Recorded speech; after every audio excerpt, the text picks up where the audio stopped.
The Final Fantasy Wiki Podcast is brought to you by Gold Saucer Sportsbook.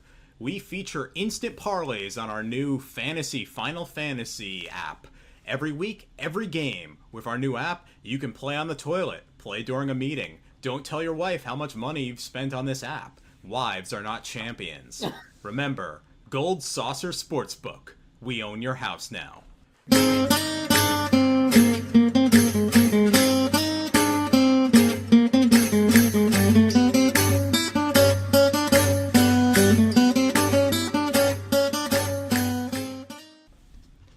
So, this is the Final Fantasy Wiki Podcast, officially sponsored by Gold Saucer Sportsbook. And it is now football season. Everybody's excited for football, right, SomeColourMage? Bravo, that was barely satire. Well, SomeColourMage is from Australia, where they actually play some variant of gridiron football that I don't know the rules of. I've never seen it in real life, but there is Australian rules football that does exist. And both the major rugby league and Australian rules seasons should be finishing around now. I don't remember the exact dates. Oh, you also have rugby, yes. I was just going to say that Technobliterator is from merry old England, where they have rugby, which is like football except more British, I think. We also have football, as in real football. Well, yes, because I live in the United England. States now, so I know what. Yeah.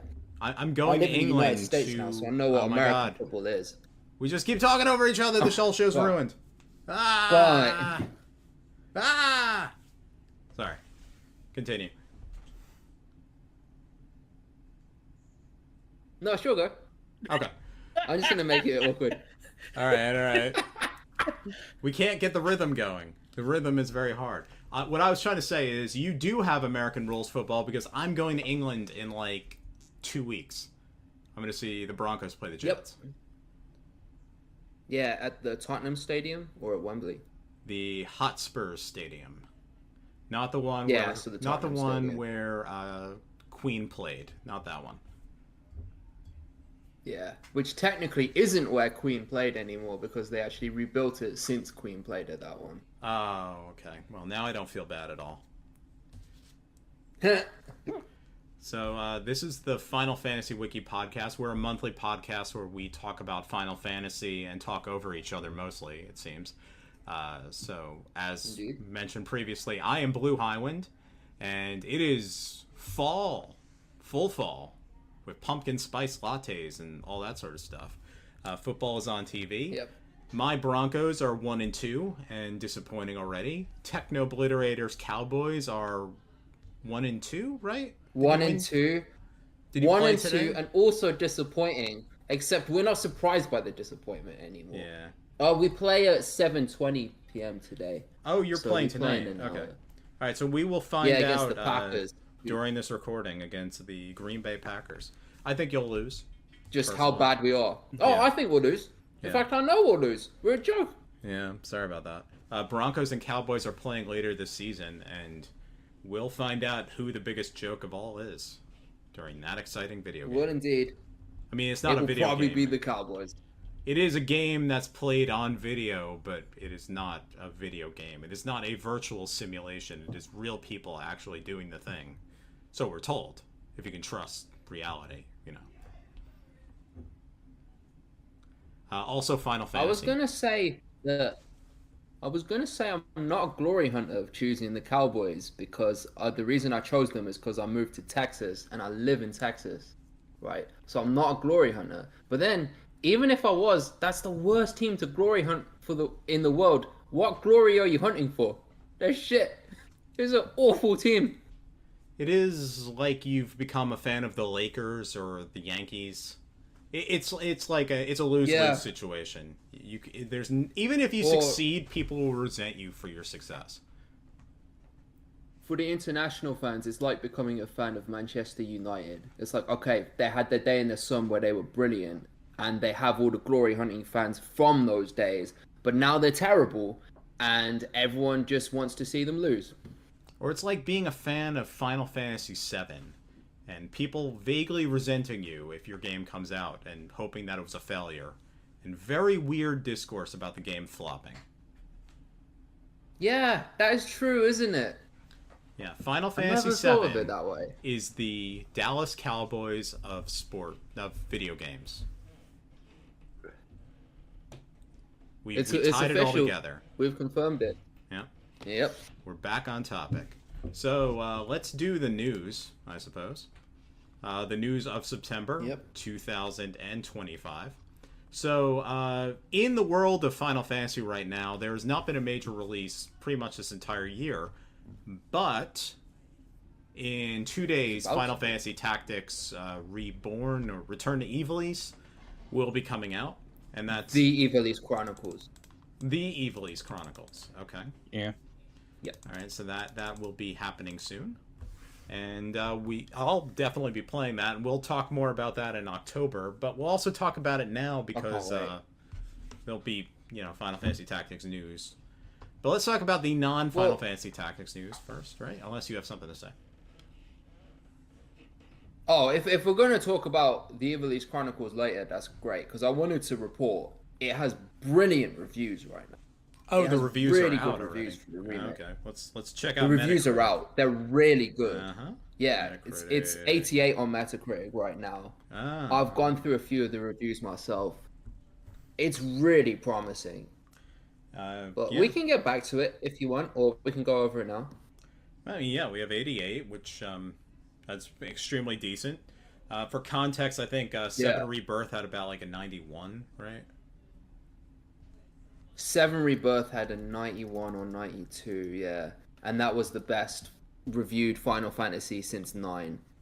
You almost never get for Final Fantasy standards, you almost never get a below 85. Like a below 85 score on Final Fantasy is considered you've done really poorly. By most people's standards, that's considered a good game. 92. But by Final Fantasy standards, we've come to expect so much. Yeah, 92 for 7 Rebirth. That doesn't shock me. Now, We've the come to difference expect so much between that- 88 and 92 is a fraction of random reviews and noise. So, honestly, I would not put that much stock into those numbers. Like, first, it's like the same thing as Rotten Tomatoes scores. I wouldn't either, personally.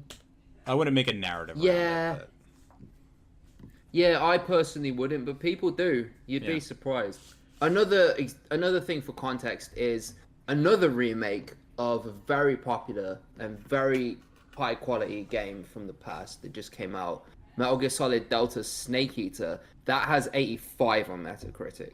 So that suggests that both are very good remakes, because it's honestly, if you're remaking an old game and it gets above 80, what that basically means is the game holds up really well, or that they updated it in ways whether it's just simple things like quality of life improvements and whatever, and it combines to making it a game that is really good today. Because it's not uncommon at all to see remakes of old games and they're getting like 7 out of 10s where they're saying like, yeah, it's all right, but it's dated. And the fact that they're not saying about that about the Ivalice Chronicles is a really good sign, because there is a lot, from what I can tell from the reviews, that they have done a good job to make it so that people today can get into this game. What I would recommend is don't read the Metacritic score. I would read reviews or watch a video or a podcast where somebody you trust, whose opinions you generally align with, will give you their impression of the game. I'd agree with that. I think you're going to get a better take of it that way. But I'll say like Metacritic or most things is generally useless. But for games, it's actually not bad. However, yeah, you shouldn't treat it as gospel. I would say Rotten Tomatoes has actually gotten less useful over the course of the last few years, where it feels like there's a lot fewer professional critics, and this is also a video game problem too. But movies especially, there used to be an entire class of film critics that worked at practically every major newspaper, and plenty of them were very fair or even unfair. There were some cruel critics out there, but you got a good distribution of opinions on things. And now it seems like practically everybody on Rotten Tomatoes just wants to give a positive review, which means nearly everything gets a very high score. So when I see like Thunderbolts apostrophe got a high score, I don't know if that's real or not. Will it actually help my consumer opinion of watching that movie or not? It's a good movie. It's not amazing. Still haven't seen it. It's alright. I saw It's alright. the I wouldn't Fantastic Four spend any money movie, on it. which got very high Rotten Tomatoes score, and I thought it was honestly pretty boring. So I don't think it's for me. Okay. Yeah, it's a shame. But let's talk about Final Fantasy news, because we'll get back to tactics. There's plenty of stuff here. There's voices and things, but for less interesting news, original Sephiroth and Final Fantasy VII Advent Children scenario costumes have now been added to Ever Crisis. This came out on September 7th. Yep. So if you want Cloud in black, if you want Tifa in black, if you want Sephiroth with long hair, not Riku hair, that's now available in that product. Riku hair. Yeah, Riku hair. Speaking of Final Fantasy VII Yeah, Ever Crisis, yes? I was just going to clarify for the audience, he's talking about the Kingdom Hearts Riku, not the Final Fantasy X Riku. Riku with 1K, not Riku with 2Ks. Male Riku, not female Riku. Yeah, that's the one. Yeah. That's the one. Actually, we have a lot of Ever Crisis this month, weirdly enough. There is a Nier series collaboration coming to Ever Crisis in December. So there you are. I was asking for more Nier video games, and look at that. How could I say that this is not a new Nier? This is exactly what I was asking for. Oh my god. I'll say, like, Ever Crisis seems to be doing really well. Or at least they seem to throw a lot of resources at it. It's their only thing anymore. It's their last, like, mobile product of any Yeah, significance. Yeah, I thought the gacha were done. But they're still going strong. Like a lot of their mobile efforts have pretty much just collapsed, and honestly, Ever Crisis still sounds pretty shit. Like the Advent Children's Story event would basically just fight the same Bahamut several times in a row.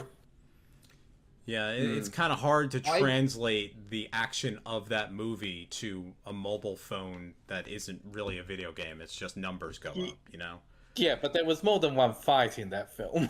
Yeah, but like it was an exciting, high-flying action scene where the entire party comes together, including Ghost Aerith, to defeat the monster, and it's like, I don't think you can do that on a phone where the point is just numbers go up, you know?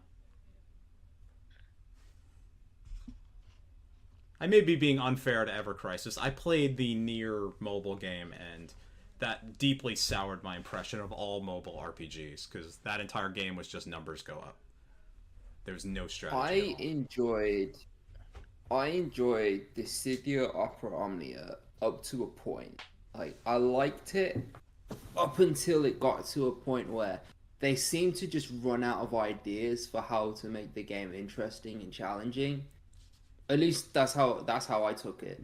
Basically, like, this new set of equipment came out for every character, and if you got it in a random drop, then all of a sudden you would be able to, like, beast mode this new type of boss that came out.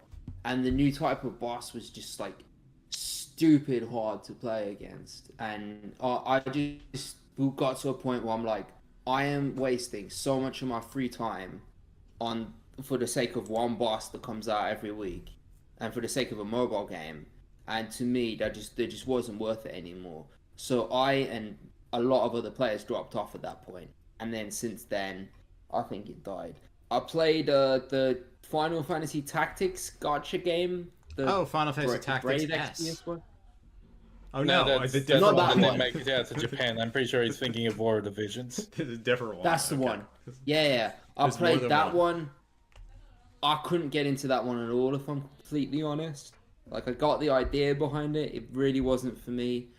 Is that even still going? They got No, rid of it now? I think it. I'm officially pretty sure closed it's down. completely dead now. I think it's even closed Yeah, down in it's dead Japan, now. if memory serves. Yeah.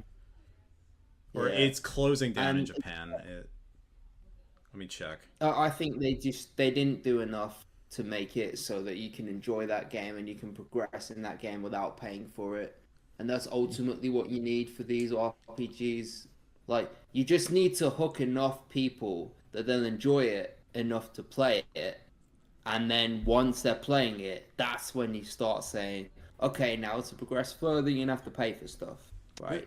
You know what's funny? And Yeah, and you understand the moral issue that causes us to hate that, right?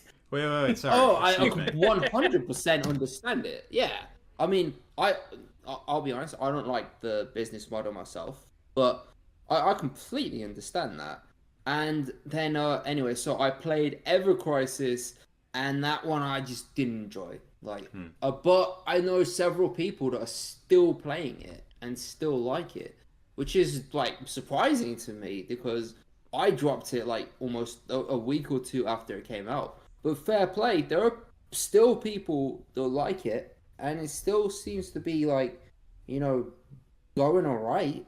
So I don't know, I must have missed something there. Okay, so I try not to actively shit on people's taste, but Ever Crisis is absolutely just a number go up game. Like, so it's fucking I was not being transparent unfair. about Okay. that. You go to a thing, you go to an activity, and it'll tell you you should have this much power to do this thing. How do you get power? Yeah, You that's fucking kind of grind. bullshit. You just grind and grind and grind. And yeah, but hey, if you run out of resources to grind, it lets you do a real small a real like low tier grind for free. That if you set it to automatic, have it on overnight, you might maybe get 1/10 of a level. To be clear, I know this from experience. I actually tried that. Yeah, Sorry to that doesn't interrupt. sound like I missed a whole lot then. Go on. Fun fact, so I am on the Wikipedia for Final Fantasy Brave Exvius because what I desire is accuracy more than anything else. I did say that the game was shut down. It is not. Wikipedia is writing as if it's past tense, saying that the game no longer exists, but they also say that it was discontinued using the past tense was on Japan in October 31st, 2025, which tells me that the editor of this article wrote it in past tense because they didn't care to go back and edit it to make that change. Fair enough. Right, fair enough. Yeah, you can't blame them. No. Good for Like, them. who wants to keep talking about these games if they don't have to? They're not good. And also, I just opened the Brave Exvius category on our wiki to look at things. What the fuck do you mean there is a Final Fantasy Brave Exvius the musical? Wait, what's that? Wait. We have to explore this now. Brave Exvius the musical? What we need to know more. Is this a stage production that actually happened? Came out in Well, it March. kind of happened. It got cancelled because of COVID, and they made a live stream of it. Oh, it's 3 hours long. Do we have to watch Interesting. this? Probably not. But It's all good. I mean, we didn't watch the Final Fantasy X opera, did we? So I guess we can't say that we were going to do this. Maybe Brave Exvius would have survived if not for COVID shutting down this musical. You ever think about that? Well, Brave Exvius was the one where they got an Ariana Grande cameo in it, right? Ooh. Hey, sound is by Amano. Takashi Amano. Never mind. Oh well. Yeah, well, I guess we learned something today. Look, we talk about Final Fantasy on this podcast, and everybody who listens, they didn't know there was a Brave Exvius musical, in quotations. And now they do. Look at that. Gotcha games. Lightning? Her costume from Final Fantasy 13, the original one? Well, now Tifa and Aerith can wear that costume. In Final Fantasy, the First Soldier, or whatever that game's called. Ever Crisis. Ever Crisis. That has, confusingly, there was a game called Final Fantasy the First Soldier, which they got rid of. Right? But there's still scenarios in the game that they call the First Soldier because... Yeah. There's a scenario sequel to in the Ever First Crisis. Soldier. Right. It's just... I I don't get what Actually, they it's were not doing really with the fair first to even soldiers call that either. a sequel because, like, the game Final Fantasy VII: The First Soldier didn't really have a plot. It had an introductory cutscene that gave the premise. It was And now everybody Ever Crisis lands is in a like, here's a place and story shoots about the each other. chuckle fucks in that video. The game was everyone lands in a thing and shoots each other. It was Final Yeah. Fantasy Fortnite, really. I played one game of that. Yeah. I killed somebody, I could say that, and then died. And that was the end of my career there. Yeah. First-person shooters And on a phone, never again. And then Final Fantasy VII Rebirth was, hey, remember Glenn? You Glenn. remember Glenn from the hit game Final Fantasy VII: The First Soldier, and also hit game Final Fantasy VII: Ever Crisis, right? He doesn't wear shoes. We're going to skip a bunch of his story because he really needs to be in Rebirth. Dude does not wear shoes. We'll find out why one day. Maybe. I'll say this, Tifa and Aerith look very good in the Lightning Final Fantasy 13-1 costume. It's a very good costume. It's probably top 10 series-wise. She should have kept wearing that costume because it's better than everything she wears in the rest of the games. Even when she becomes like a Barbie doll dress-up character. The original costume is a good costume. I think so many of the outfits in Lightning Returns are bad. The Lightning Returns outfit is... What? Oh, wait, not the Moogle one. The one where she's wearing Moogles. That's the best costume that's ever Oh been. my god, that fucking one. Oh, god. Listeners, look up Lightning Moogle costume and your day will be made. You're going to learn new things about Final Fantasy. Lightning Moogle costume.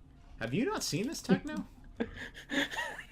No, I barely played 13, the original, and Okay. I don't think I don't have any memories of it, really. I don't have any memories of the other two either. So- I skipped them. So the costume is she's wearing like a leotard, and on it are stapled just Moogles. Just all over the place. They're like, What? yeah. Fuck yeah, no. Yeah, have you not seen this? Do I need to share this with you? I guess so. All right, you need to see this. Okay. Stop the show, everybody. We have to show Technobliterator the Moogle costume. All right, one second. I'm posting it in the chat now. Here you go. Have a look. Enjoy. There's an armpit shot in this clip The too. actual fuck is that? Yep, exactly. Oh god, like, where's Fuck yeah, no. where is our Garbless? Because I'm pretty sure the only really good outfits in that game are the ones that are like from other games. Oh yeah, there was like an assassin. No, that's 15, the Assassin's Creed one. There was a BioShock. No, a Mass Effect costume. No, that was 13 too. Okay, I don't. Not Lightning Returns. Alright. All the ones from other games, I'm pretty sure I do mean from other Final Fantasy games. Oh, Like never mind. there's the Makote outfit from 14, there's a Yuna outfit, Oh and yeah. the other Yuna outfit, and the Aerith outfit, and the Cloud outfit. Oh, there is one from another game. There's a Lara Croft outfit. Wait a second. If Lightning could dress like Cloud, why can't Cloud dress like Lightning? He fucking can and should. Yeah, exactly. Good point. This is Cloud Good point. Strife we're talking here. Slay Queen. And like, you know, Lightning's 13-2 outfit isn't excellent, but you know, I'm pretty sure it's better than anything original for Lightning Returns was. Yeah, the Knight outfit. Yeah. Speaking of Final Fantasy VII Ever Crisis, there will be a new story update coming out on October 1st. This is an expansion of the First Soldier scenario. It involves our boy Glenn, who does not wear shoes, and who else? Matt. You know Matt. And Lucia. Nope. Or Lucia. They are gathering anti-Shinra forces to defend Wutai. And there's a encounter with Rufus Shinra, and Sephiroth's going to be there. Oh right, Techno. I do need to know that Moogle outfit. That Moogle outfit, you've seen it now. You know what it is. Yeah. That was DLC. Was? That It wasn't was even in the DLC? base game? Did you have to pay money for that? You had to pay for that? Yeah, and it's not even one that's noted like there was another way to get it. It just says on our list, DLC released on February 2016, 2014. Yeah. February 26, 2014. Fun facts. I'm learning new things. Like most of the DLCs were pre-order, but not that one, I guess. Fuck it. What an era in video games. Everyone was so mad about DLC back then, including myself. Like, I was unreasonably angry about the whole deal. Yeah. Final Fantasy 13 2's ending is DLC. That might be slight bullshit, but And then that bit was after just that. kind of unnecessary. I think you can really get the true feeling of Final Fantasy 13 from the base game's ending, specifically the one where you get all of the fragments and you get an extra cutscene where Caius basically mocks you for thinking there was a way to get a better ending by doing everything. that's very funny that the game Right. the game like tracks your ability to get 100% completion in the whole thing, and what you accomplish is literally nothing. This is the ending's the ending. I would call it avant-garde Well, and like a commentary on players' desires to change the inexorable fate of what is written in the plot of the game, except nobody thought that way when they made that game. They just wanted another one. Well, There Final are Fantasy so 13 many is things like- I do not like about 13.2. Caius is good. 13.2 did not invent the bullshit ending thing for completing it 100%, by the way. Jack and Daxter, the precursor legacy, is much more. That game. I'm pretty sure it predates that too, Techno. That's a PlayStation Yeah. 2. That It is, probably you know does. what? it's too late for ending bullshit to be invented. You know what? Maybe this Yeah. starts with Ultima 7 Part 2, or maybe even Ultima 8, where no matter what you do, the big red evil guy will send you to hell one way or the other. You gotta go way back into your But times. anyway, on the subject of Ever Crisis, I'll tell you, like, at least from what I've seen of the lore, it seems like good lore. I just wish we were getting it in a better game. Yeah. I did not mention this, but our boy Glenn and whoever Matt and Lucia are, they are currently running Wutai, and they're fighting Shinra forces at this point in the story. Yeah, it's like ex-soldiers Yeah. that like got disillusioned with Shinra and then joined Wutai to help out. I Like, guess not bad, what lore. is the timeline of this thing? I thought this fucking storyline was supposed to take place before the Wutai War started. well, I guess it's Yeah, during the apparently it Wutai goes War into now. it. We're in it now. I guess we'll find out at some point why Glenn is in Organization 13 and doesn't wear shoes. Yeah. He can teleport. He's in Organization 13. He wears a black cloak. Yeah. He's basically an Askian from Final Fantasy 14. Yeah. And it's all Organization 13. Yeah. Alright, let's talk about something that's not that game. Alright, so Nomura had an interview this month, and he got to tell us that Final Fantasy VII Remake Part 3, currently untitled, and Kingdom Hearts 4, which I guess is the official title, are, quote, progressing well and are going according to schedule. And... Well, there was an update from the actual director of Seven Rebirth who said something very similar to that. Yep. Everything is fine. Nothing to see here. So we will not hear Naoki about those Hamaguchi? games for some time. That sounds right, yeah. Hamaguchi, yeah, that's the new he was the co-director for 7 Remake, then they just made him the full director after that. And I think it's fair to say, as far as the fan base are concerned, like, he's who a lot of people would trust to lead the series forward from now on. Because I don't think anyone here disagrees that 7 Rebirth is the best single-player Final Fantasy that's come out in a long time, since 12 maybe. Yeah, I think we all loved it, like deeply loved it. There are Yeah, people I who mean- there are people who love 13 and there are people who love 15. I mean, so like And 16. on the one hand, you are correct. 7 Rebirth is a very, very good game, and if they're going to continue with open world like stuff, they should be looking towards that direction. On the other hand, low Right. bar. Okay, yeah, fair like, point. Like, I am not going to pretend that 13 and 16 games that I like are like grand masterpieces. They are distinctly flawed experiences.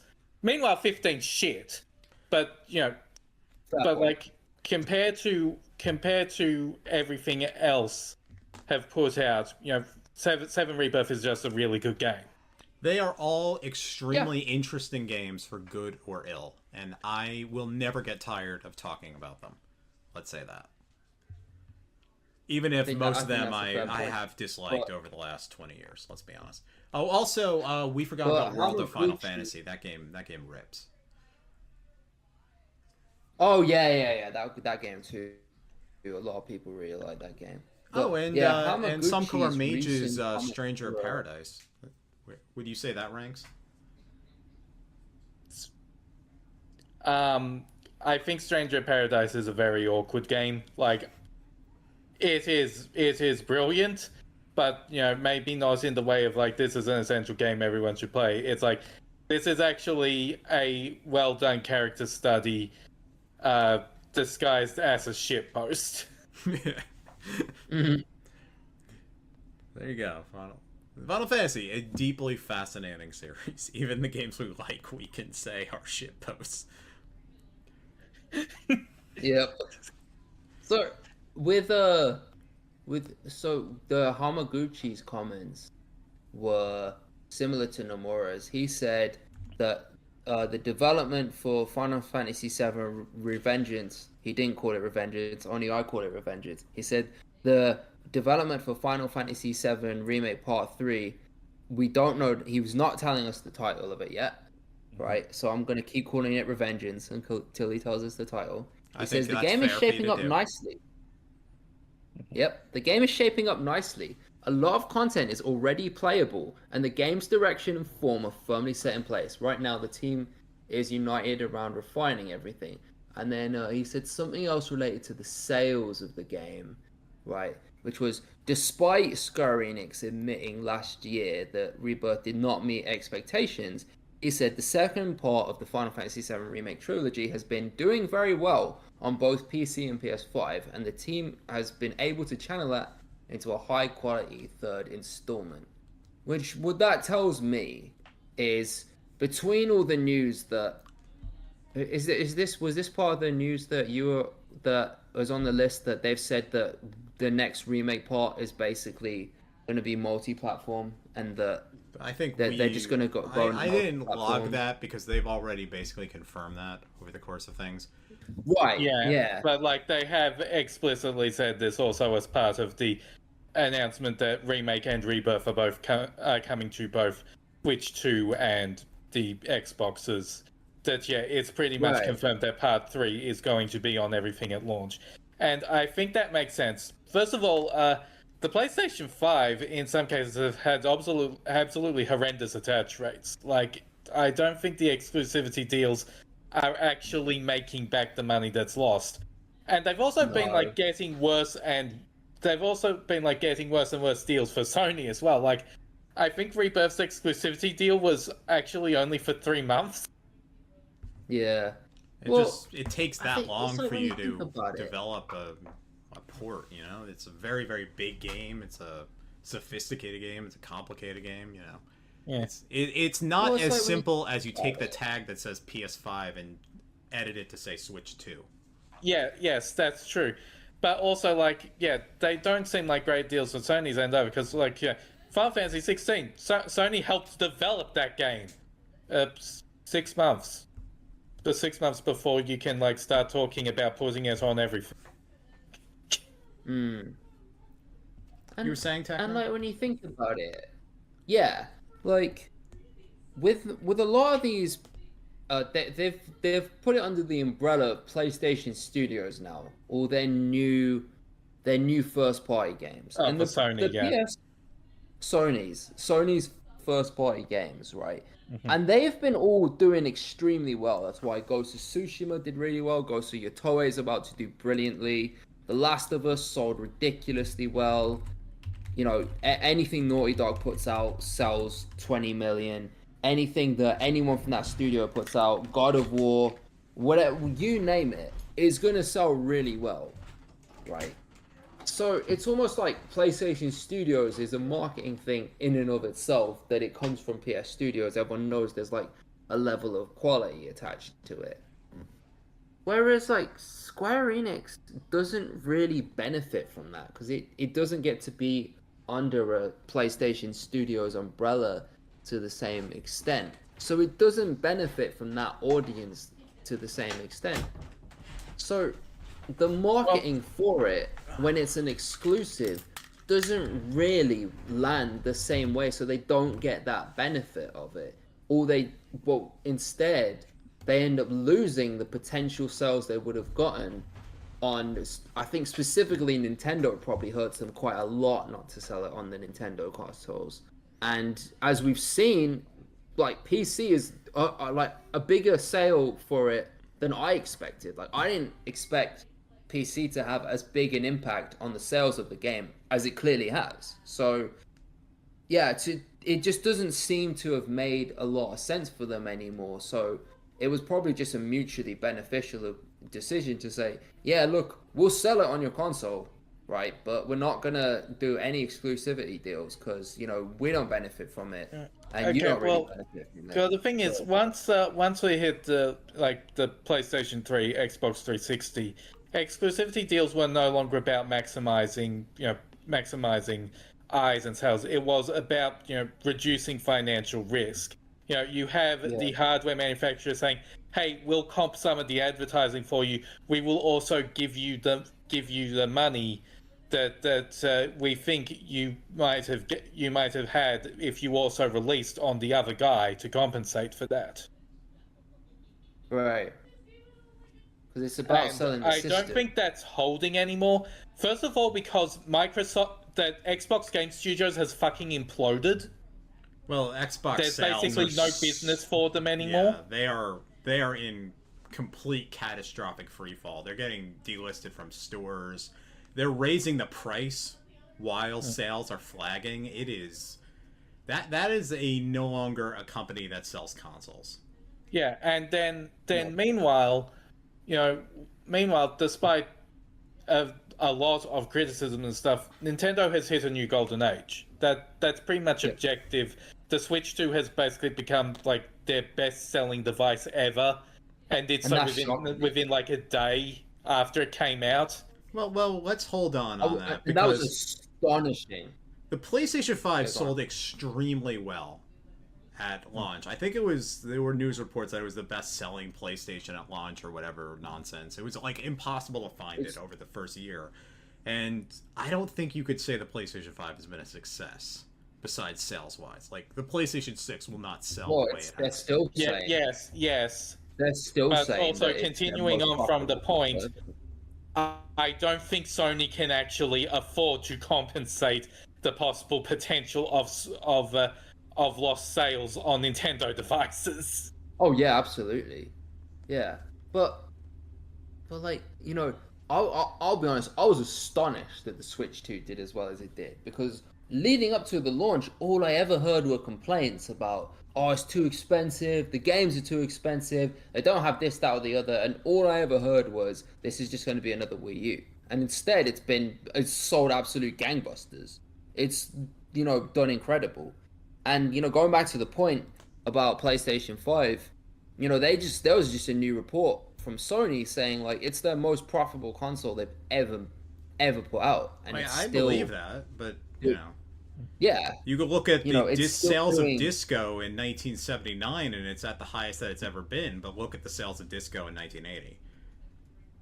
Yeah, the interesting part of the PlayStation 5 is more that, like, the console itself is doing really well. As for the games on it, you know, most of what people are playing are, like, live service games. So this was astonishing. Like, it went under the radar a little bit, but despite how bad that one game they put, Concord, despite how badly that did, how that that's like a historic failure of a game in terms of like how, I mean, not that how bad the historic sales for were those for kinds it. of things. There was a game like this week that somebody was working on for 8 weeks, and they had to cancel it before its full release. Like did I say 8 weeks? 8 years. And this happens all the 8 time years. now. Yeah, there are so many games that people work on for decades that are going to be the new live service thing, and they just crash. Yeah, but Yeah, like Concord's just kind of when- notable because it's a game that simultaneously managed to actually make it to release and also has a gross profit of 0. yeah, it went under the radar because of how bad Concord did. But then Sony, like just a few months either later or before, put out Helldivers 2, and that game's like everywhere. That game's got an astonishingly big fan base, you know. That game's So, so like, big we can't even talk about the memes around that game now. Oh, I know. Like it's amazing. Like you know, in the spaces I'm in the social circles I'm in, like no one cares about live service games, but live service games are making PlayStation fuck tons of money. So you see why, you know, Square Enix did try that awkward attempt at putting out Final Fantasy VII, The First Soldier, this, that, or the other, because it appears to be kind of a gold rush. But I guess it's only a gold rush in the sense that the stock market is a gold rush. You know, everyone says like, you know, you can only make money on a stock if you haven't heard about it yet, right? Because if you've heard about it, that's when the stock's too expensive. And maybe live services are a similar thing. Like if someone finds the right one and it does really well, such as Helldivers 2, then it can, you know, you can make huge amounts of money off of it. But if you don't do it right, then you make really expensive flops. You know, the games industry is just in a really, really weird place at the moment where, I mean, everything's just at a weird place right now. I feel massively out of touch. You know, I just feel massively out of touch because I saw Helldivers and I thought this is gonna flop. This is gonna be another Concord, and they'll be back to groveling toward us and saying we're making single player games again. And by the way, Wolverine looks very good. Ghost of Yotoe, very excited for it. But no, it turns out at least that investment, the Helldivers 2 investment, was a smart investment. So fair play to them, I guess. Well, that was not an internal Sony. That's Arrowhead, right? Helldivers? Yeah, that's Arrowhead, but it is Sony under owns them. Yeah. The IP is under the PlayStation Studios banner, but okay. But Arrowhead is not owned by Sony directly, right? Or are they now? And they're definitely independent. Okay. Because internally, Sony's live service developments have been a catastrophe for the most part. What is it? Marathon is going to be the next Concord soon enough. Like, I think the general thing they might have learned, if any, is that even one success is not going to offset the loss from trying 15 of the same fucking thing and having to compete against each other. Yeah, they will find that out. That was Sony's problem. They told every single studio to make a live service, and then also brought on Bungie. Had a bunch of them assigned to basically just go around to every single studio, look at their live service, and say, "Look, shit, bruh." All right. Like, yeah, I mean, it was crazy. You know, you'd think Bungie would be like experts at that. Like the Destiny games. That's another one where I'm out of touch because I just heard all I ever heard about Destiny when it came out was a bunch of complaints. But then a few years later, everyone tells me, "Oh, all I play is Destiny." Like a lot of like normal people, I guess, they're obsessed with it. I think we've wandered off of our topic, though. Well, to bring it back to Final Fantasy, right? You know, technically the most successful Final Fantasy game ever now is a live service game. Is Final Fantasy 14? Yeah.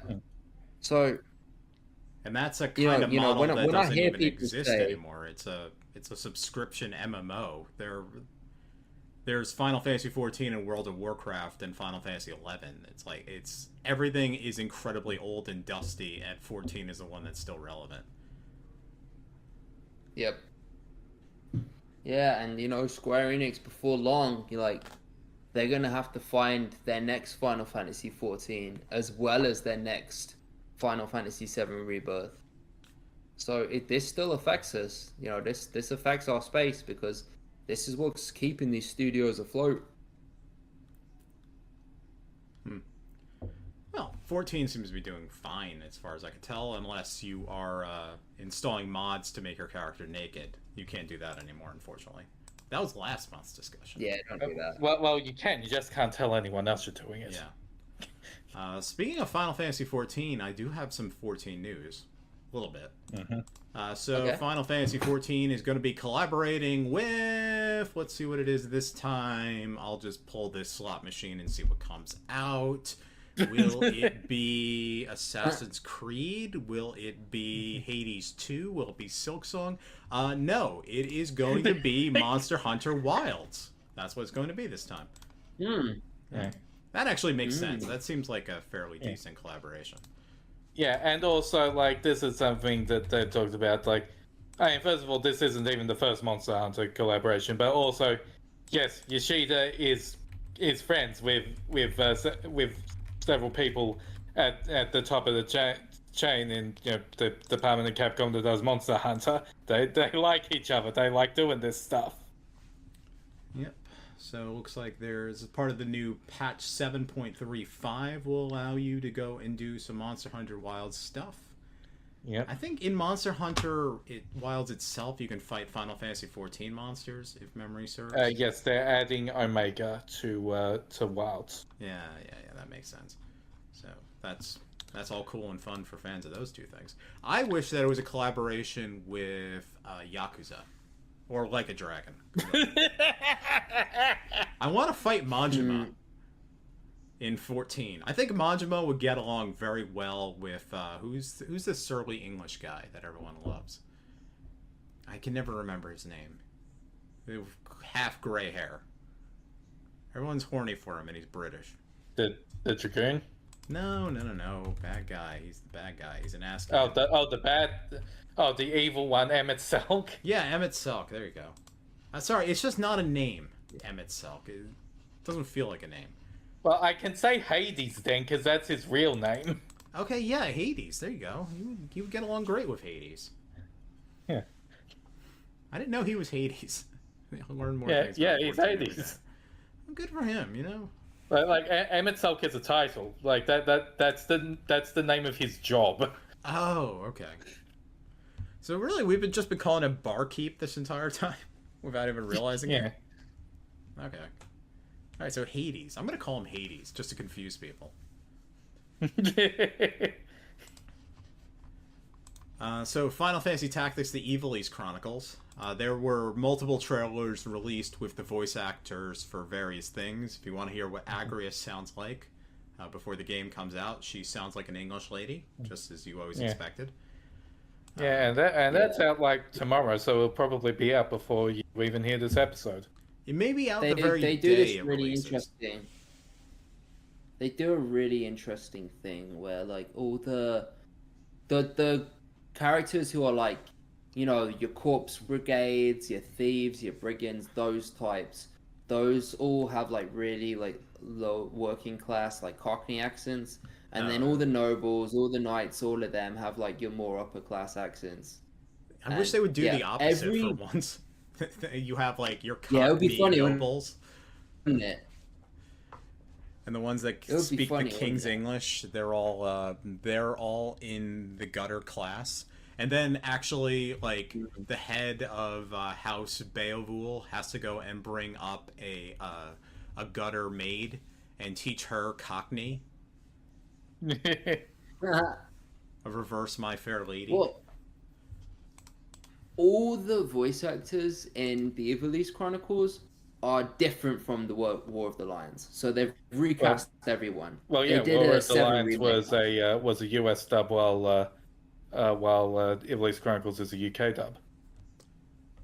Yep, that's who. They've redone the voice acting 100%. And I'll just say the PSP dub is not good. It is the worst part of that version of that game.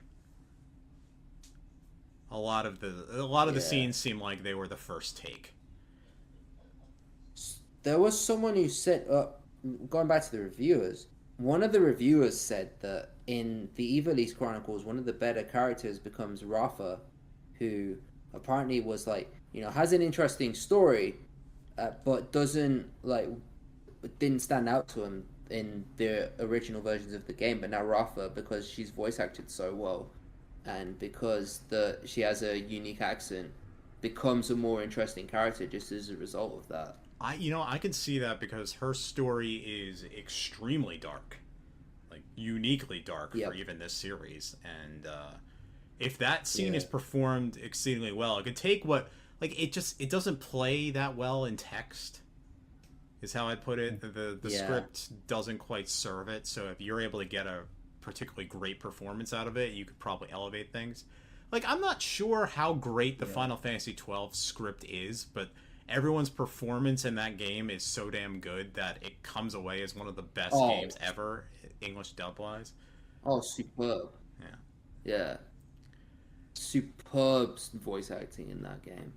The other thing the reviews say is that apparently the ending slightly changes, but not from its original meaning, but more from the depiction of it, right? Because for those who spoiler, let's watch out. It's an old game. I know, but people are gonna be weird. The new version is coming out, and people have not played this, so let's watch for spoilers right now. Okay. Well, so I'm not going to include the spoiler, but all I will say is that the writer of Tactics, the original, has since come out and said some people misinterpreted that ending to mean something else.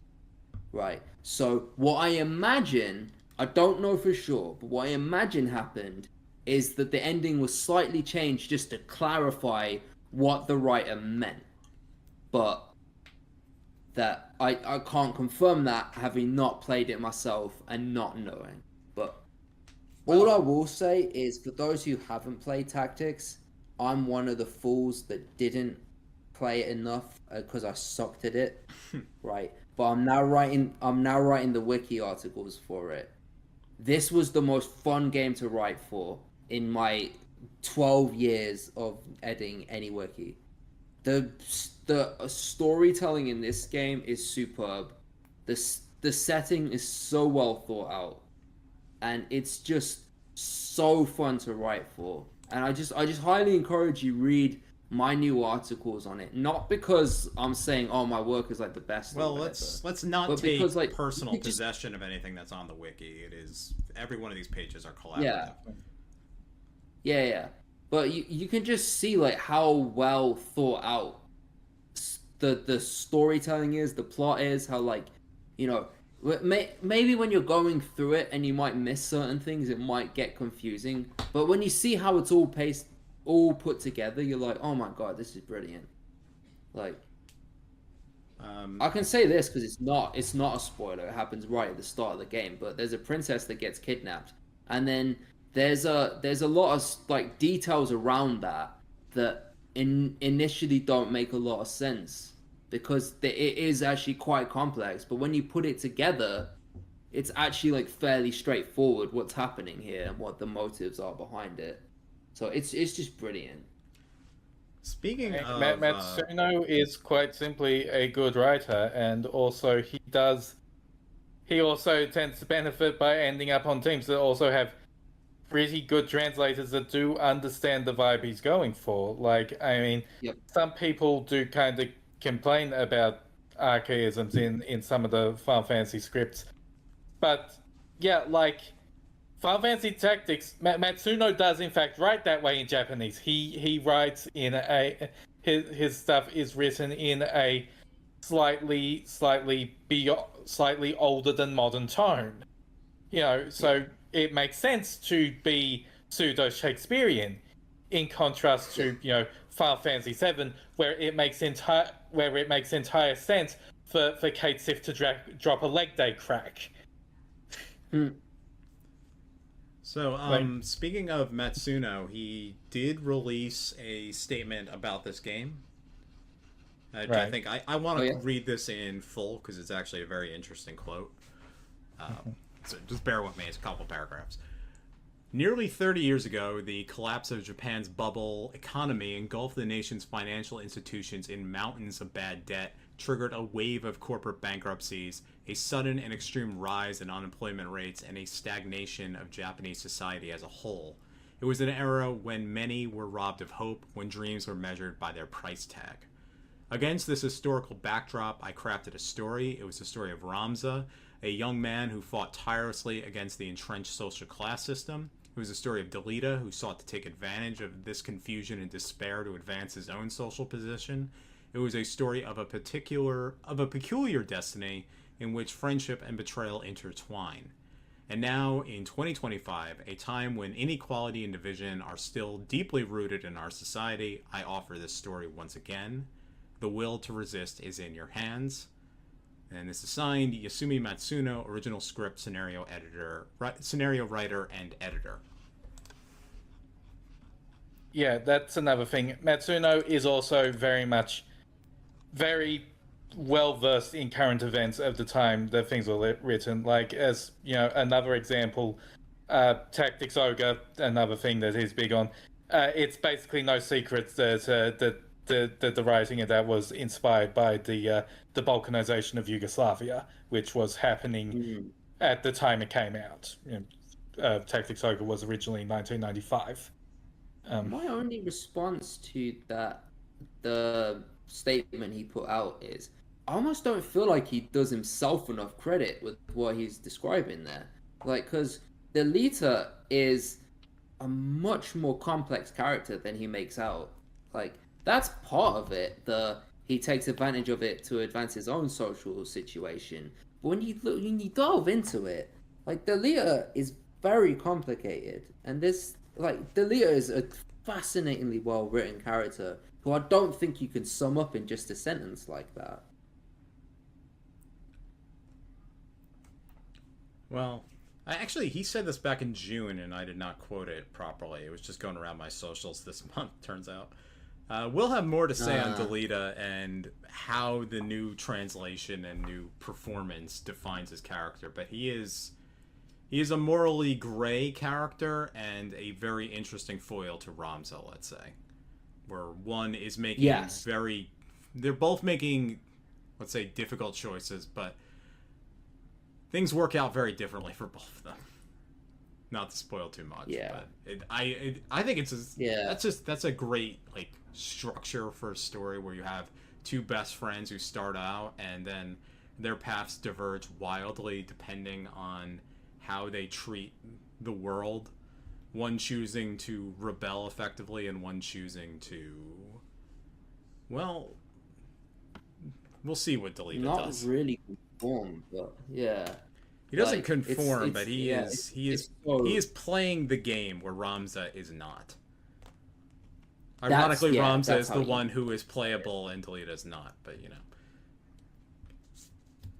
yeah, I mean, it's just he's such a well-written character, and it's also like they're on different paths, but they support what one another's doing in a way. Like, I don't know, like I just think both of those characters are absolutely phenomenally well-written characters, and I can't wait for anyone who hasn't played the game to just play the game, because you'll see, like, my god, this is brilliant. We're not fucking with you. Like, I think it has the best writing in the series. I'm just gonna say that. Like, I like the writing of, for example, I really love the writing of Final Fantasy VII. I think 9 is brilliant. I think 6 doesn't get a lot of credit. Tactic clears all of them, man. It really does. Delita is interesting if you compare him to V's from Tactics Ogre, and what a complete failure of a character he is. Not in terms of writing, in terms of his success in what happens in that game. They both have very similar places in the story, and one succeeds much further than the other one does. V's is fairly pathetic by the end. Though I guess, you know what? Things don't end that great for Delete It either. Not to spoil too much. Although, yeah, I mean, I guess another comparison that I forgot to mention, like, I really love the writing of Final Fantasy X, right? And it's funny because 10 and Tactics cover a quite similar theme at one point. And I feel like Tactics does it a little bit better, actually. One final bit of news here. So, you know, our iconic Final Fantasy composer, Nobuo Uematsu, big guy, does lots of things. You've definitely heard his work. He thinks that video game music is boring now. Quote, I won't go as far as to call it stagnation, but I believe directors and producers held too much power in their hands, even when it comes to music. Even now, game composers aren't in a position to speak their opinion freely, and no matter how much musical knowledge or technical skills they possess, they're still in a position where it's difficult to speak their minds. There are almost no game producers who are well-versed in worldwide entertainment and are familiar with a wide variety of musical genres, so anything goes for them as long as you make it sound like a John Williams movie soundtrack. Just kind of dropping a bomb on that. I'd say... Okay, yeah, I hadn't heard that bit, and like, yeah, that's fucking ouch. Yeah. Yeah, that's brutal. Hey, I like John Williams stuff, but yeah. You know, can you really say that, I don't know, there's an iconic musical thing in, let's say, Horizon Zero Dawn that's as iconic as anything in Final Fantasy III, even? No, but I have a broader complaint to make about that. Like, I feel like in new video games, especially Western video games, I hate to say it, like when they said around the PS3 time, they said our games have to be movies now. All video games, they have to be movies, which goes back to his point about they all sound like John Williams soundtracks.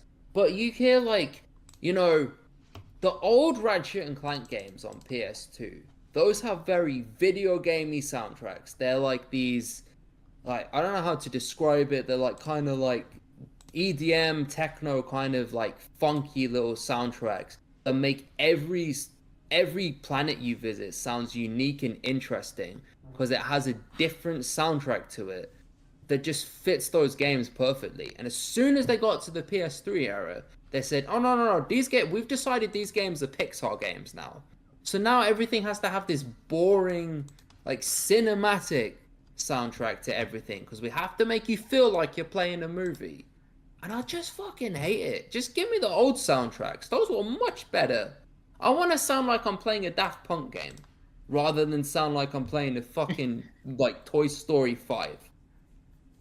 Like, you know what I mean? Like, I completely agree with this quote. I 100% agree with this quote because aside from, you know, the Final Fantasy games, I'm not hearing any good soundtracks anymore. Yeah. Well, come on, there's good soundtracks. And you know, the really funny thing is that, you know, Square Enix does make the one video game franchise where it would make sense for the soundtrack to sound like a Pixar film, and yet they constantly make swings anyway.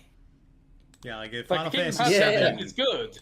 Final Fantasy VII Rebirth soundtrack is amazingly weird and eclectic, even if it's playing off Uematsu stuff, you know? Yeah. The Bow Wow Wow, Bow Wow Wow, the most iconic soundtrack Yeah, of any and video it's like game in the last 5 bringing years. in nearly every standard Square Enix composer for doing that, and it's allowing them to show off their different styles. I know, and it's just, Right. I just wish more games would be creative like that. There are lots of games that are creative that way. It's just you got to play, you know, the more indie retro style stuff, which is making, you know, bolder video game ass video game music. You know, That is completely fair. Yeah, when you go to that spectrum of video games, you're still getting good stuff. But at least in your more mainstream single player games, you're not getting anything interesting anymore. It's a big shame. I don't disagree with what Uematsu says one bit. Well, people seem to think really he's like absolutely Claire right. Obscure's soundtrack. I guess that's borderline indie.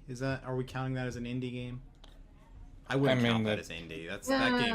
That game's expensive. I as think hell. it is. Yeah. The definition of indie in video games is fucked. Yeah, but there is a assumed idea of what indie is. That is not in terms of production. That's the course of that's indie movies. That's indie music, etc., etc. The definition of indie in anything? Well, people have a picture in their mind. Would you count that game within that picture? I don't think I would. I think it's got too much of a budget. I just call that a AAA video game, to be honest. I think that's fair. Yeah, I think you could call it that. Yeah, like it's probably in AA territory, but the lines there are fucking murky as hell as well because, like, there's because like almost those definitions, like, they're not even really based on dollar counts. They're based entirely on vibe. You know what? Uematsu needs to play Silksong, or you know what? Don't play Silksong. It's too difficult for him. Probably he's old. He doesn't need that much stress. It'll kill him. What he should do is he should look up Sherma's music from Silksong and listen to the little bug guy go and clap the spoons together and sing happily, and he'll realize, bangers still exist, and everything will be fine. There's a bit of old man yells at cloud. It's hard to avoid that bit. You didn't hear Sherma's theme when he had this interview.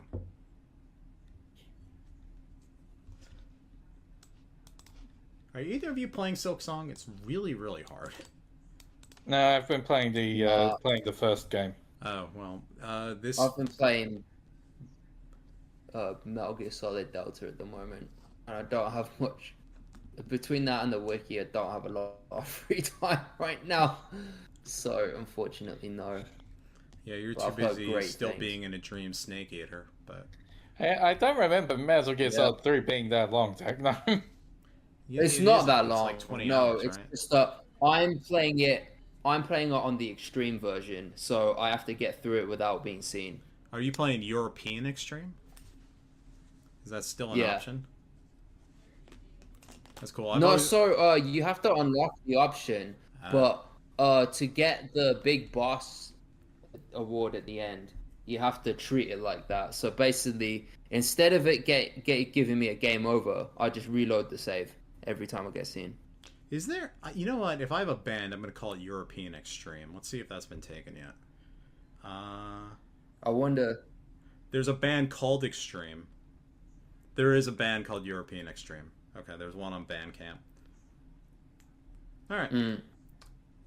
Never mind.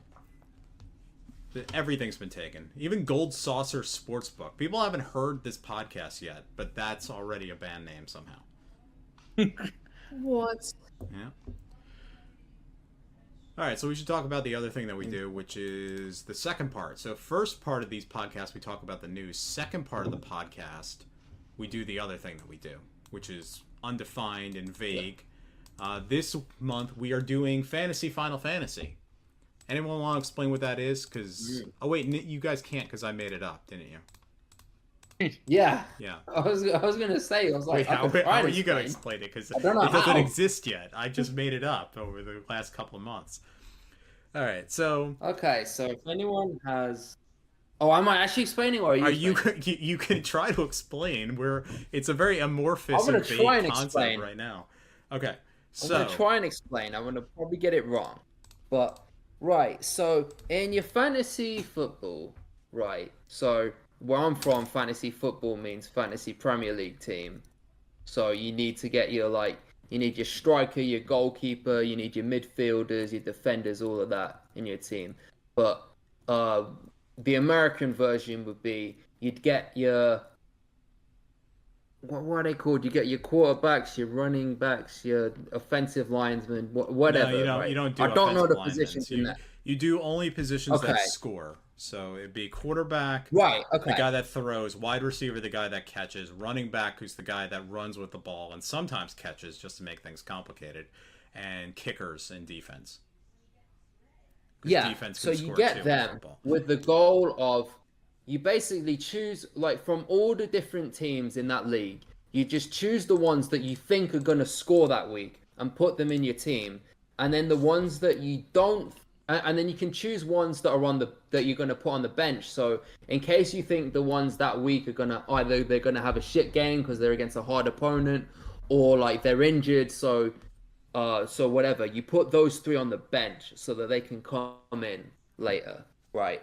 But what we're doing for Final Fantasy is we're choosing a Final Fantasy party, right? So everyone has a main character, a black mage, a white mage, a thief, a dragoon, a monk, and then either like, your animals, like your Red 13s, your Kimari Ronsos and whatever. And then we're putting 3, I'm guessing versatile characters that are going to be on the bench in case one of those like gets KO'd. All right, so we have... That's what we're doing. I'm including 3 bench places because in theory we would have an entire season of this game. But there is no actual Final Fantasy games that are happening because this is not a real thing that goes on. So we are going to do 1 round of this, which will be based entirely on RNG, because that's what fantasy sports really are. It's completely random. Nobody has any idea what anyone's going to do. And it might as well just be completely random. People who say that they're experts and know, they are fooling you, and they want you to bet money on sports things. It is completely nonsensical. So I figure we'll just have 3 benches because maybe we want to trade players, and that'll give us space to do so. And it'll give us more rounds of the game if we want to do that. So basically, we're going to do a draft of this. So I have a spreadsheet open, and we'll do it me, Techno, SomeColourMage. That order was based entirely on nothing. That was just the 3 names I wrote in. And we're going to do a snake draft. Do either of you know what that means? It just means you go left to right, then right to left, or whatever. So it's going to be me, Techno, you pick twice, then Techno, then I pick twice, down until we get, it's going to be 10 rounds. And nobody can pick the same character twice, of course. If you do, then you may offer a trade. And at the end of this, I will calculate a completely random value between 1 to 100 for each one of us. And, yeah, that'll decide who won. And then we'll make up a narrative based on that. Okay. And then we will shame the other one for being bad at this thing that is completely random. That is the point of it. So whoever loses, you have to spend an entire day in a Waffle House eating nothing but Waffle House food. Oh no. Or some similarly random, humiliating thing. I'm vegan, so I can't eat that. Okay. So I'm going to go hungry. Yeah, you are. I was in a fantasy football league with friends where you had to hold a very... There was a gigantic black dildo that had to be kept in your house if you lost, if you were the bottom person at the end of the league. I think that league dissolved because the loser thing was too extreme and people didn't really want to do that. Also, there was some drama. That's not important right now. So, let's start off all together. You will go and name your character you're picking. Do it as quickly as you can. I may even put a timer in place if this is taking too long. And I will do the first thing. Just go name your character in the position they're playing. We can argue if that position is incorrect. There is a veto that could come in. And first pick on the board is Vivi, my black mage. Techno, who is your character? Okay. You can pick any position. It does not need to be in this order. Yeah, then I'm going to pick Tifa as my monk. Tifa is your monk. I don't want anyone taking it. Solid pick. Yes. SomeColourMage, who is the character that you most desire to be on your fantasy squad? Okay, I'm going to go straight for main character because I figure this will be a hot pick. So Cloud. All right, Cloud is your MC. Fair point. That's a fair point. I think that's a solid pick. I actually do have I wrote up a list of characters that I would think if we were going to go make this bigger, if you took too long, you would end up being dropped out of this. And so far, everybody's in the top 10 in my projections. SomeColourMage, Yeah. who is your second pick? Okay, I gotta think how to. I'll take Sabin for Monk. Sabin is your monk. Oh Okay. fuck, that's a good one. It's a good pick, yep. I love Sabin. Then my main character is gonna be Terra. Terra is your MC Coon. I am going to take, for my character, I'm going to take Kane, the Dragoon. And then I will take, Aerith as my white mage. As a white mage, that's a good Yeah, one. yeah. My thief is gonna be Zidane. Ah, very good pick. Also, a character who could play multi-class, depending on the game. He may also be able to play as a main character. Mm-hmm. Yep. Okay, let's see. I'll take Yuna, White Mage. Also a main character, potentially. Yes, but good. Good one. And let's see. I may as well take Dragoon pick. I'm flipping up two ideas. I think Fang's probably a better choice. Because Kane's already taken. Okay. Yeah. Fuck, that's a good one, man. Alright. Motherfucker, this is difficult. I'm gonna go with Red 13. Red 13 is your animal. Okay, you're going animal early. That's like going defense early. It's an interesting pick. Let me think. You can argue with me on this, but I'm going to say Balthier is a thief, no matter what he says. It's going to be my pick for that position. I think that's debatable, but I think you can probably get away with it. I think Balthier is using semantics. Okay. Yeah. He's a pirate. He may possibly also be a main character, depending on his own argument. Alright, so Balthier, and I'm going to save my monk for later, because I don't think he's going to get picked. Let me think. Who do I need? I need an animal or a... Do I have a monk yet? I do have a monk. I need a main character. I'm going to save main character for later. Those are easy to pick. Let me go with my monster. I'm going to go with... Boko, the Chocobo, is my monster from Final Fantasy V. My white mage is going to be Celeste. Alright. SomeColourMage. Okay, let's see. So should probably do the thief and the black mage. For black mage, I'm gonna go with Y'shtola. Oh, good one. Let's see, thieves. Who would be a good thief pick? We're forgetting the most obvious one, as it turns out so far. What, Yuffie? That wasn't what I was gonna say, but if that's your pick. You're gonna say Locke? That was actually what I was going to say, is the most obvious thief pick. I mean, okay, I'm just going to make the argument here. Yuffie in Integrate is broken. So, okay, alright. It's a very good pick. She's very good. Yeah. Then my... Which have I not picked yet? You have not picked any mages yet. Oh wait, you don't have a black mage? And you don't have a dragoon. I don't have a black mage. I don't have a dragoon. Yeah, then my dragoon's gonna be Aranea. That's from Final Fantasy 15. 15, yeah. It's a deep pick there. This is my 7th pick, so this will be the last position I've not taken, which... Oh wait, no, I have main character too. Oh wait, that's wrong. Okay, so I get both. Well, you've got 2 picks to make, yeah. Yeah. So Zell is my monk. And who in the main character list has not been taken yet? Cloud, unfortunately, is gone. Terra's is a very good one. Yuna and Zidane, I'm going to have to... You know what? This is one of the weird things about the course of fantasies. I have to take Lightning as my main character, because she's the best one that's still on the board. Even though I don't particularly like her games. Yeah. Then, I realize my party now is just Zidane surrounded by girls he would hit on. So I'm gonna choose. Even Red 13. I'm gonna choose Garnet. Okay, Garnet. Aside from Red 13.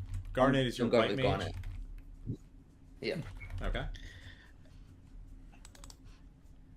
Okay, monster is a difficult question because Red 13 and Poco are already taken. I almost feel like, I kind of have to pick Umaru, but I'm sure there's better choices than that. I was thinking Kamari for a second, but no, Kamari sucks. Okay. He's not great. Yeah. Does Fran count? I mean, Fran can count, yeah, if you want her to. Okay, she would kill me for putting this in this category, but sure, we can put her in there. Fran, it's your monster. Okay. Yeah. All right, so now we have 3 bench spots for everybody. Okay, so I've got another bench on here. You can pick anybody you want for any position. Fuck it, Astinian. What does he do? Dragoon. Okay.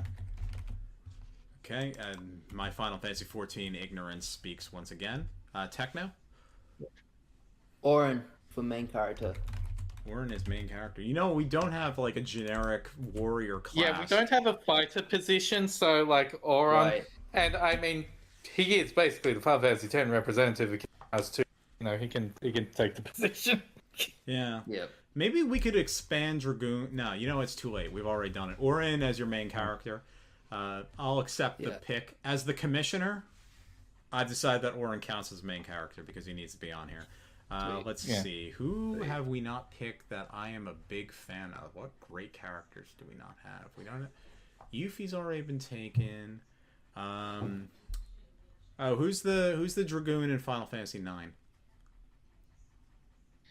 It's Freya. Freya, Freya, but I'll pick her as Dragoon. She could also be a monster by that argument. Monster is animal, so any non-human creature. And let's see, I probably need a secondary main character just in case something goes wrong with lightning. You can never know these things, so I'm gonna go with Clive. I am going for my fiance's favorite Final Fantasy character at the moment, keeping in mind she's only played 10, and that is Riku. And she is a thief, right? Yep. All But right. she can also double up as monk. Okay, so I think I need a mentally stable main character as backup for in case Cloud freaks out. So we'll grab Bart. Bart is like the most normal main character to ever exist in the Final Fantasy series. He is very That's fair. stable choice, even if he might not be the best. He doesn't have a as- lot going on upstairs, but he won't betray you or anything. Yeah. Okay. Who else can I pick?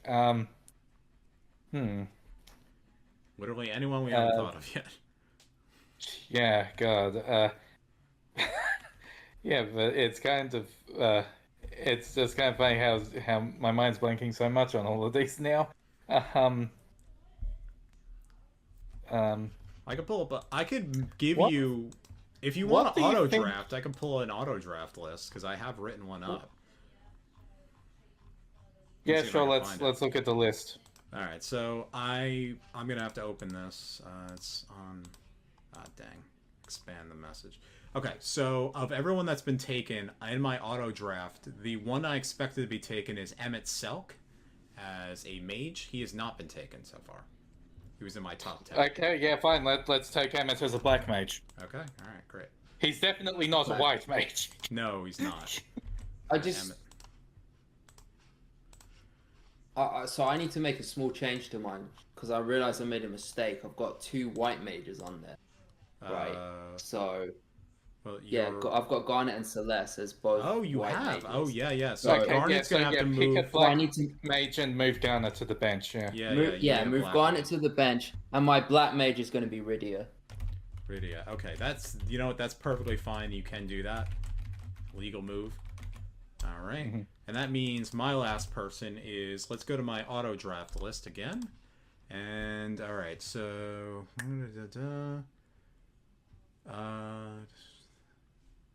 Turns out Kefka mage was not Oh taken. fuck me! Yeah. Black mage. Fuck! How did if I'd known, how can my list not include Kafka? Man? Well, Like, Well, I think we were mainly thinking of protagonists, so... Yeah. That's what I was like... Let me make the brackets a little bit wider. Okay, so... Since we've made choices that are desirable, Techno, you may want my Kefka as your black mage. Would you like to trade? Do you have something that you can offer me that I think I'd want? Do you want are there anyone that you want? I could potentially want, let's say, I might want No, I don't want Riku. I might want Garnet as a backup white mage. Yeah, Garnet's good. Okay, yeah, I'll trade you Garnet for Kefka. Okay, alright, so the trade is in. Garnet has been traded to me, and you will get Kefka. They will be on the bench for now. Do you want to move him up, replacing your current black mage, who is Iridia? I'd swap him for Rydia. Okay, so Rydia will not be playing this week then, but Kefka will? Yep. Okay. Alright. Okay. Are there any other trades that anyone will like to propose?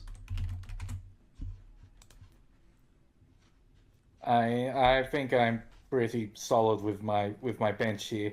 Okay. Like, yeah, I was thinking Clive at one point, but at the same time, I believe my explanation for Bart's here is also one that kind of disqualifies Clive. Clive, he works through his shit, but he goes through a lot of shit. Okay, so let me do this. You know what I'm gonna do? I'm gonna move these. I have an idea. Alright, so why not, instead of just one random number, because that doesn't really give us anything to work with, we will generate random numbers for everybody. So everyone is set with their list. They don't want to move anyone up or down from their bench to their current stacks. Yeah, I think I'm good with it. Yeah, I'm good. Okay. Alright, so just so everyone reviews, the results of our draft are that BlueHighwind's team is Vivi as Black Mage, Kain as Dragoon, Aerith as White Mage, Balthier as Thief, Boko as Monster, Zell as Monk, and Lightning as main character. Technobliterator's team is Tifa as Monk, Terra as main character, Zidane as Thief, Red 13 as Animal or Monster, Celeste as White Mage, Ariana Highwind from Final Fantasy 15, because she's probably the most obscure character here. I need to qualify that, as Dragoon, and Kefka as the Black Mage. And finally, SomeColourMage has Cloudstripe as main character, Sabin as Monk, Yuna as White Mage, Fang as Dragoon, Yashola as Black Mage, Yuffie as Thief, and Fran as the Monster. Alright, so... Yeah. We'll do, let me pull up a random number generator. There should be one here. Google's got one, it turns out. So we'll do 20 out of 20. Each character can score as high as 20. Main characters can score 30, let's say. It'll be like the quarterback position. So I will generate... I'll generate random numbers for everybody. Yeah. For a White Mage, we could treat it like how... FPL treats the goalkeeper, where it's like you're kind of rated on how many saves you make. So in this case, it would be how many heals you make, right? But it's weird how FPL treats goalkeeper, because you're rated on how many saves, but you're also rated on like, did you let any goals in? And sometimes like that's not related to how well the goalie did or not. That might just be down to this seems a little complicated to me. So we'll make it simple. We'll have everybody's out of 20. 1 out of 20 for every character. And we'll even calculate your bench positions. Okay. So I'm going to do it in left to right. So Vivi, my Black Mage, will generate a score. I got 14 points. Techno, your Tifa got 13 points, says Google. We'll generate one for Cloud as the main character. 16. These are all doing very high. Yeah. Let me just make sure I'm doing this right. Kain, my Dragoon, will do Google. Google says that Kain goosed me. I got 2 points. Oh, he died. He got KO'd. All right. I should not have started Kain again. We'll see what Freya does, but that may cost me this entire game. Terra as main character will generate now. She scored 12. Sabin. Okay, not too bad. As the monk generated, oh wow, 17. Very impressive score. Oh, you hit all your blitzes. Fucking through with the train. Perfect in all the blitzes. Okay, Aerith, Yeah. I'm gonna need points from you, honey. So now's the time for you to step up. She got 9. Okay, I'm clearly losing. Okay, Zidane, Techno. All right, let's see what you get. 18. Whoa. 18. 18. Whoa. You're killing I right guess now. he is good at it. Yeah. Yuna. 2. Oh, she died. KO'd. Yeah. Oh well. KO'd. Let's Easy see. KO. Let's see if my Balthier thief strategy has paid off. 1. I do not think. You know what? I do not think that Google's RNG that shows up is all that particularly good, but it is the one we're using, so we're sticking to it. Techno, your red 13 got 12. Fang. 12. Yeah, 12. You have a very consistent team, all double digits. You are clearly winning. We don't even need to do the math yet. SomeColourMage, your Fang. She got 19 points. Damn. Yeah, nearly Goodness. perfect. I don't know if this RNG can do 1 or 20. So let me. I don't think I can make them. Well, main it Well, just it score. can got do one because Battlefield got 1. Oh yeah, I guess you're right. We'll find out if it can do 20 when Boko gets a perfect 20 and no 17. Still solid. That's still good. Yeah, it is. I need those points as it turns out. Things are not going well for me this week. Celeste, we'll see what your point score is. She got 6. Oh, okay. Yeah. All right, Yashola. Let's see what SomeColourMage's character can do. She got 12 again. A lot of 12s. Zell. Ooh, 19. My wisdom of picking Zell. Nobody thought of Zell, but Zell is my man. But you know what? If you've seen the Final Fantasy VIII Let's Play, you know Zell is the dude. Yep. Ariana. You know what I should have picked for Dragoon? Who? I should have picked Edgar for Dragoon. Oh. Well, you shouldn't have picked Ariana because she Technically- got 7. By the way. Yeah, she's crushed. Yeah. All right. Yuffie. SomeColourMage's Yuffie. 16. Also her age, I Okay. think. Well, we have a clear winner so far. We'll see what the final scores are. Lightning, my main character. Perfect 20. Oh, nice. Oh, that was. Did I trade Lightning for main Lightning? character I think? strategy? No, I picked her late, even though I don't like her. Just because I know ball. That's all there is to it. Kefka, who I traded to you, right? He got 15. Yep. And Okay, SomeColourMage is Fran, 12 again. Okay, just to annoy everybody, Right, let's the find out bench what our points- bench points are. Bench points don't count, but we'll run the calculation anyway. Yeah, don't. So Freya got 14. I'll just do mine. I'll do my 3 right now. So Freya did 14. Clive got 15. And Garnet, the white mage, I did not start. Let's see what she got. 10. So I did not leave that. Well, I left 1 point on the board, as it turns out. I didn't have a better thief than Balthier. Balthier screwed me big time. And you lost a ton of points on the Dragoon choice. Yeah, as it turns out. Who would have thought Kane would have blown it? Techno's Orin got 15 left on the bench. What's he Riku got 16. Rydia, Quality. 2. So you did well by not starting her. Estinian for SomeColourMage, 18. Wait, I typed that wrong. Bart, 18. Yeah. Bart, let's see what he got. Perfect 20. Also his IQ. Damn. Emmett Selk, 1.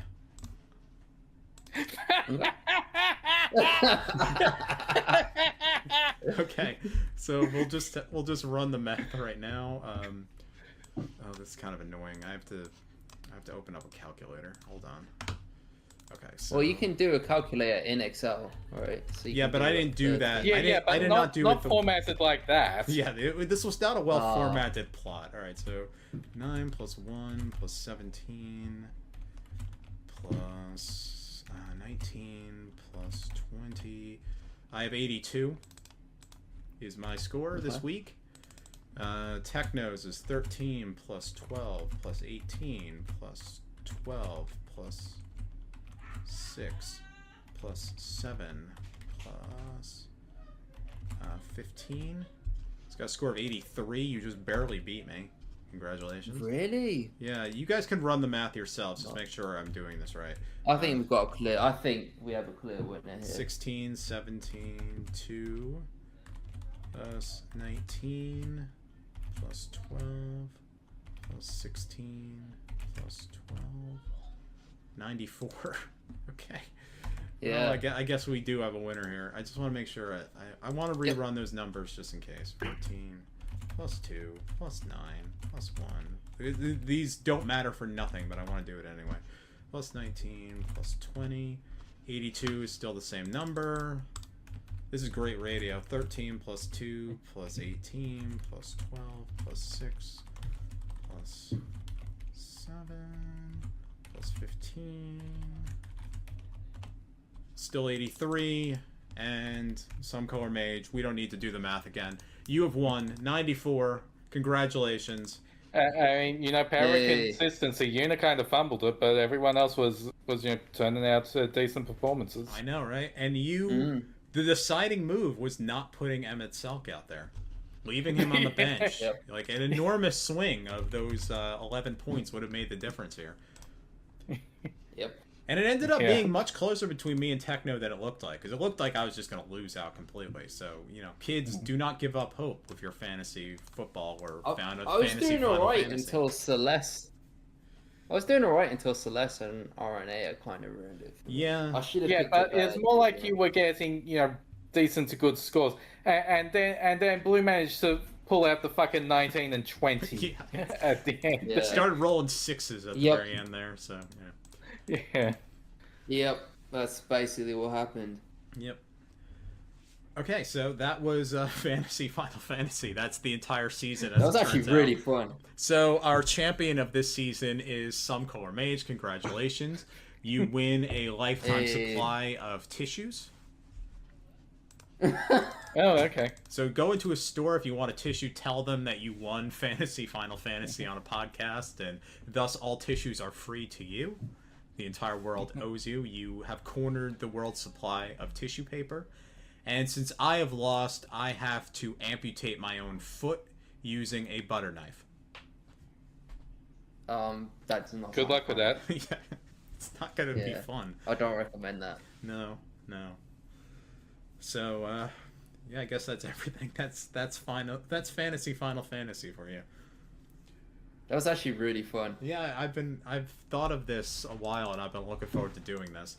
I kind of wish we had more people, but 3 is, as it turns out, a perfectly decent number for the number of positions we have. We should do it like wiki wide or like Discord wide or something, where more people can get in on it. Well, maybe now that we have an example of it. I was trying to set it up, and it wasn't that much interest on the Discord, so. We should maybe definitely next season. Do it. I think now that more people like get the idea of behind it, we should definitely encourage it. Let me I'll take a screenshot of this just so we can all remember. And I will paste that in the chat, and I guess that's everything. Is there anything else we need to discuss, or should we end this meeting here? Yeah, I think we're good. Okay. I think we're good, man. I think that was a good one. Like, we'll probably have a lot to talk about next month since Tactics is coming out, but yeah, I would. Until next time, I'll say we will find out if Final Fantasy Tactics is still the greatest tactical RPG ever made. Yeah, I would say I hope to play as much of that as I possibly can, but I am back and forth between San Antonio and Arlington right now, so I'll do my best to give you somewhat of a review. I have a vacation coming up, so probably will not play much video games during that time. And also I need to finish Silk Song. I've beaten Act 2, I gotta get to Act 3. I'm not putting that game down, because if I put Silk Song down, that means I'm never coming back to it. It's just too difficult. If I lose my fastball, I'll never regain it. So, anyway, I think that concludes tonight's events. So, this was the Final Fantasy Wiki Podcast. We are a monthly podcast about Final Fantasy and other nonsense. And I've been your host, BlueHighwind. I also am your editor, BlueHighwind, and your audio engineer, BlueHighwind. Podcast music is not by BlueHighwind. That is La Montañas de los Jovenes Caballeros by XPRTNovice off the OC Balance and Ruin soundtrack. Thank you for letting us use this music, if you're even aware of that. And, it's also Mount Koltz from Final Fantasy VI. Kind of remixed. It sounds salsa-y, Spanish. I make sure the ending's really loud to wake people up if they're still listening. And that's the end of that. I'm going to go to bed. Thank you. Good night.